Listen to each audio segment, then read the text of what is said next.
গত বুধবার আমি আপনাদের কাছে বলেছিলাম যে অর্জুনকে শ্রীকৃষ্ণ আত্মা এবং পরমাত্মা সম্বন্ধে কিছু উপদেশ দান করছিলেন, কিন্তু সেদিন তিনি আরো যে কথাগুলি বলেছিলেন তা আমার পক্ষে বলা সম্ভবপর হয়নি।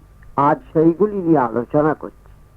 তিনি বললেন, দেখো অর্জুন, এই যে জীবলোক দেখছো, এই জীবলোকে কত প্রাণী কত বস্তুকেই দেখছো, এই যে সনাতন জীব, এ আমারই অংশ।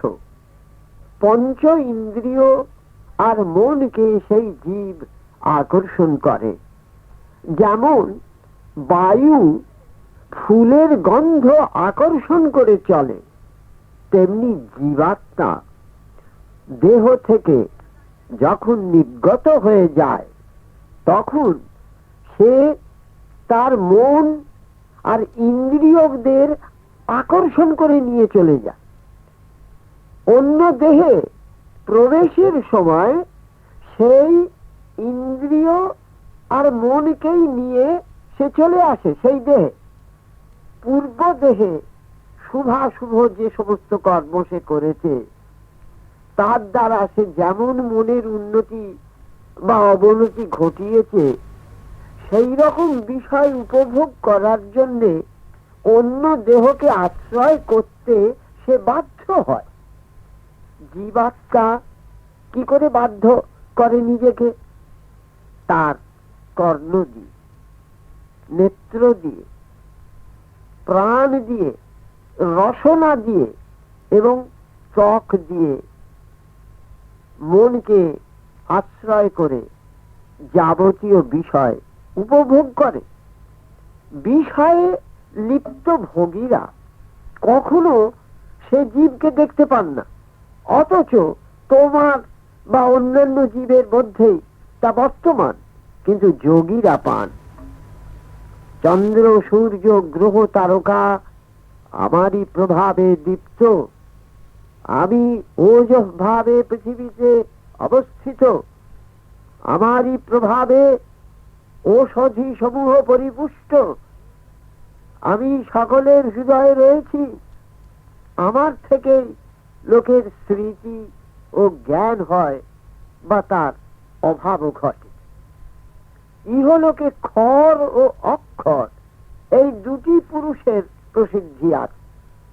সমস্ত ভূত ক্ষর আর কূটস্থ পুরুষ অর্থাৎ চিরন্তন পুরুষ অক্ষর।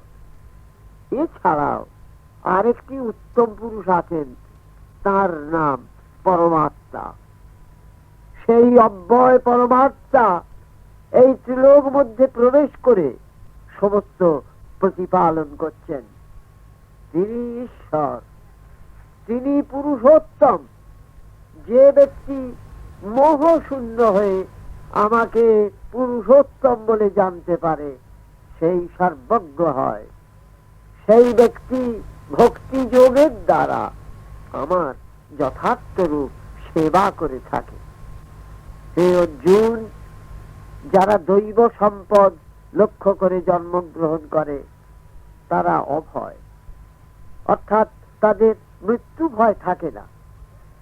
শুদ্ধ চিত্ত, আত্মজ্ঞান নিষ্ঠ, দান, সংযম, তপস্যা, ঋজুতা, অহিংসা, সত্য, অক্রোধ, ত্যাগ, শান্তি আর প্রাণীর প্রতি দয়াপরায়ণ হয়, তাহলে জানবে তারা ষড়বিংশ গুণ প্রাপ্ত হয়েছে এবং সেই গুণগুলি নিয়ে সে জন্ম লাভ করেছে।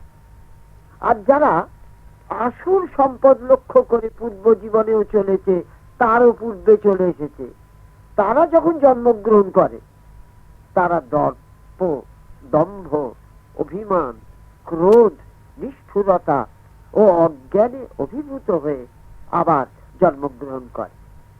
দৈব সম্পদ যার বেশি থাকে সেই মোক্ষ লাভ করে, কারণ দৈব সম্পদই হলো মোক্ষের হেতু, আর আসুর সম্পদ হলো বন্ধনের হেতু। তুমি দৈব সম্পদ লক্ষ্য করে জন্মগ্রহণ করেছ অর্জুন, অতএব তুমি শোক করো না। আসুর স্বভাব লোকের, ধর্মে প্রবৃত্তি নেই, অধর্ম হতে নিবৃত্ত হবার উপায়ও তারা জানে না। তাদের শৌচ কিছু নেই, আচার কিছু নেই, সত্য কিছু নেই। তারা জগৎকে স্বাভাবিক, অসত্য, ঈশ্বর শূন্য, স্ত্রী পুরুষ সম্ভূত ও কামজনিত একটি স্থান বলে ভাবে।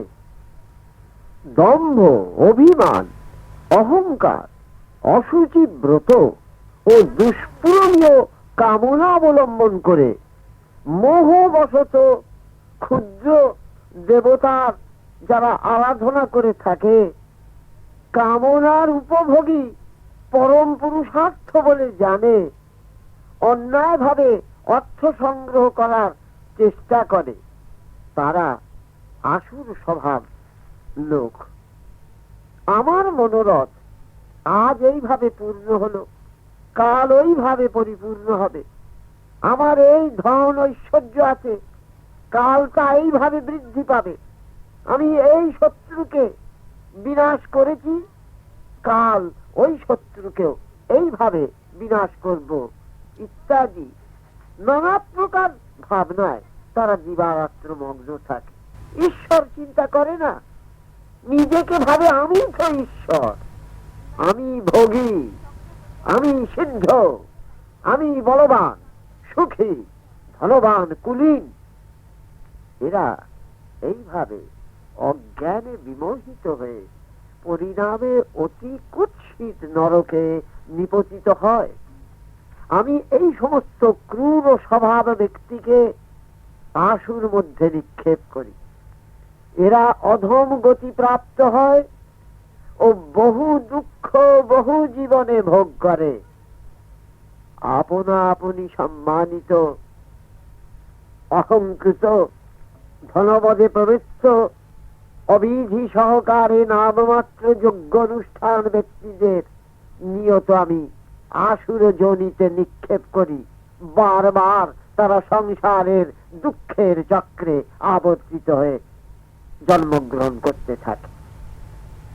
আসুর যোনি প্রাপ্ত তারা আমাকে কখনো পায় না, সুতরাং তাদের অধম গতি হয়েই থাকে। কাম, ক্রোধ, লোভ এই তো নরকের দ্বার, দুঃখের দ্বার। অতএব তার থেকে তুমি সর্বদা দূরে থাকবে অর্জুন।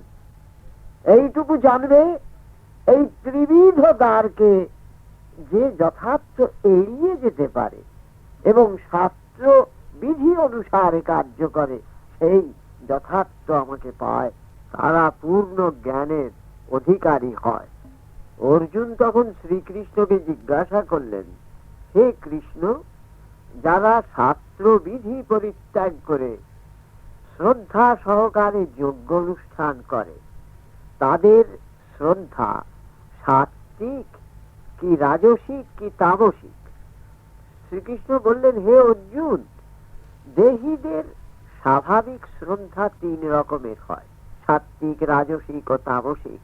প্রাণী মাত্রেরই শ্রদ্ধা নিজের নিজের অন্তঃকরণের অনুরূপ হয়ে থাকে।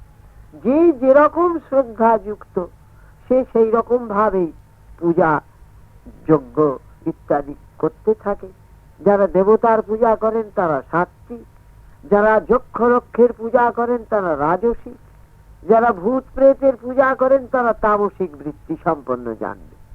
আর যারা অশাস্ত্রীয় ভাবে ঘোর তপস্যা করে ও দম্ভ অহংকারে কাম রাগ ও শক্তিতে অভিভূত হয়ে এই পঞ্চভূতাত্মক দেহকে ক্লিষ্ট করে ফেলে, তারা আত্মার স্বরূপ আমাকেও কৃশ করে। তারা অতি ক্রূর স্বভাব সম্পন্ন হয়, তারা আসুর প্রকৃতির বশে অভিহিত হয়ে থাকে এবং সেইভাবেই তারা জীবন যাপন করে। এরপরে তিনি বললেন, শুধু তাই নয়, আহারও সাত্বিক, রাজসিক, তামসিক আছে। এই নিয়ে তিনি যে সমস্ত কথা বলেছিলেন, আগামী বুধবার আমি আপনাদের কাছে তা বলবো।